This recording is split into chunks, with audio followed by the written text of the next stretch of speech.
dozen people are recovering from their physical injuries in this attack. Others are recovering mentally. We learned these continued attacks may trigger symptoms for people suffering from post-traumatic stress disorder. Channel 5's Tracy Bragg spoke to a woman in New York who suffers from PTSD from the 9/11 terror attacks. A mental health expert tells us after a terrorist attack, social media may add to the re-triggering of PTSD symptoms. Josanne DiGiano Pietro is a New Yorker to the bone. She was born and raised in Brooklyn. She plans to spend the rest of her life in the city that never sleeps. September 11, 2001 was a day she says she will never forget. She found herself in the middle of a living nightmare as a 19-year-old on her way to class. It was awful. It was the worst day of my life to date. Scary is an understatement. I remember coming out of the subway and everything was just, it seemed like just a lot of smoke and nobody really knew what was going on at that point. DiGiano Pietro says she's grateful to have survived that horrific terrorist attack. As a result of the experience, she developed post-traumatic stress disorder. One of her symptoms is a paralyzing fear of crossing bridges and entering tunnels.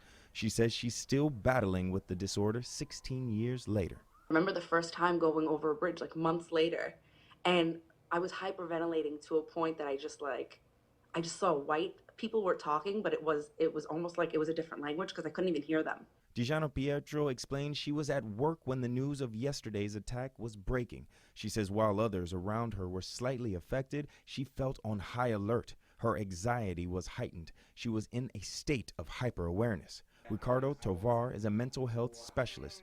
He tells us it is common for people suffering from PTSD to find themselves re-triggered after learning of terrorist attacks. It can affect them dramatically. They might think that they're kind of coasting in the clear, and they turn on the television and they hear about this, and it can turn them right back to where they were in the very beginning. With the anxiety, the nightmares. Tovar explains people suffering from PTSD may turn to self-medication as a way of lowering the symptoms. He says that can lead to drug, sex, or food addictions, among others. He says if you find yourself re-triggered, it is imperative you seek help. So that really the main thing is, seek help. Just don't live with this and think this is normal. If you don't think it's normal and it's affecting you, then talk to your doctor, talk to your counselor. Tovar explains in the correct hands, people whose PTSD is re-triggered may regain control over their disorder by different behavioral therapies or antidepressant medication. DiGiano Pietro tells us she's a fighter. She refuses to lose her battle with her PTSD. She explains she will continue to love life and the city she calls home.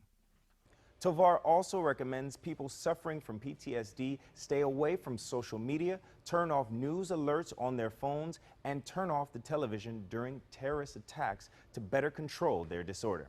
In the studio, Tracy Bragg, Channel 5 News at 10:30. 70% of people living in the U.S. experience at least one tragic event in their lives. This is a Channel 5 News Extra. Psychiatric nurse Ricardo Tovar tells us 8% of the population is currently living with PTSD. He adds women are twice as likely to develop PTSD than men.